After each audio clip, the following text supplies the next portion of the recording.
Let's take a look at how you can do a boomerang effect on your video by using Snapchat.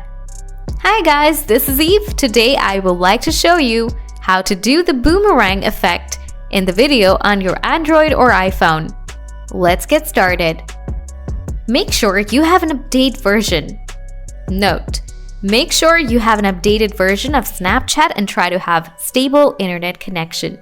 To do that, open Snapchat app, select your specific filter, tap and hold on the filter to make a video minimum of 3 to 5 seconds. Now, need to mute the sound. Tap on the mute sound icon top at the right corner.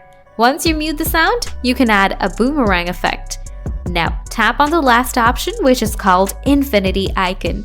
You need to tap 3 times until showing loop text.